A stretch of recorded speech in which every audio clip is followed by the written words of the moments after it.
Assalamualaikum warahmatullahi wabarakatuh. Halo teman-teman, perkenalkan nama saya Nagawatul Asna dari kelas 10 Agri Tanjung.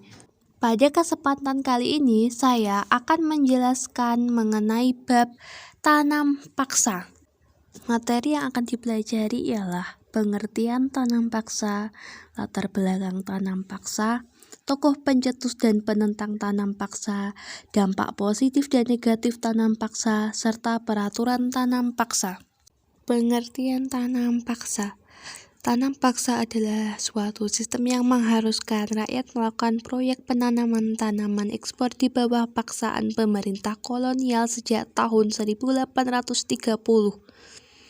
Sistem tanam paksa pada masa penjajahan Belanda disebut kulturstelsel. Istilah kulturstelsel sebenarnya berarti sistem tanam atau kultur system atau cultivation system.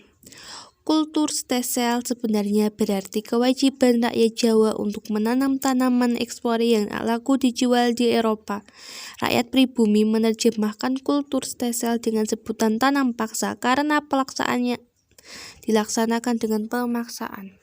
Latar belakang tanam paksa. 1. Belanda menghabiskan biaya yang besar karena terlibat dalam peperangan di masa kejayaan Napoleon Bonaparte di Eropa. 2. Terjadinya Perang Kemerdekaan Belgia yang diakhiri dengan pemisahan Belgia dari Belanda pada tahun 1830. 3. Belanda menghabiskan biaya sekitar 20 juta gulden untuk menghadapi perang di Ponegoro tahun 1825 sampai 1830. 4. Kas negara Belanda kosong dan utang yang ditanggung Belanda cukup berat. Juga pemasukan uang dari penanaman kopi tidak banyak. 5. Kegagalan upaya mempraktikkan gagasan liberal tahun 1816 sampai 1830 dalam mengeksploitasi tanah jajahan agar memberikan keuntungan yang besar bagi negara Belanda. Tokoh pencetus tanam paksa yaitu Van den Bosch, sedangkan tokoh penentang tanam paksa yaitu Edward Doves Dekker, Fransen van der Put, Baron van Heuvel, dan juga golongan pengusaha.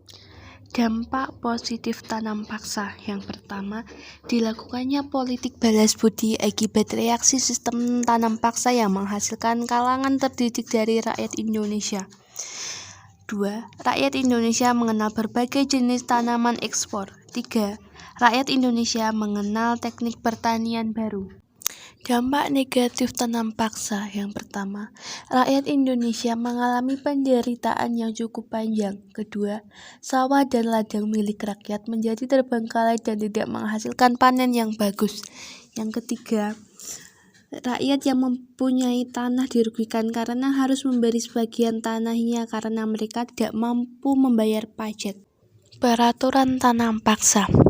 Yang pertama, mewajibkan rakyat menanami sebagian dari sawah atau ladangnya dengan tanaman yang telah ditentukan.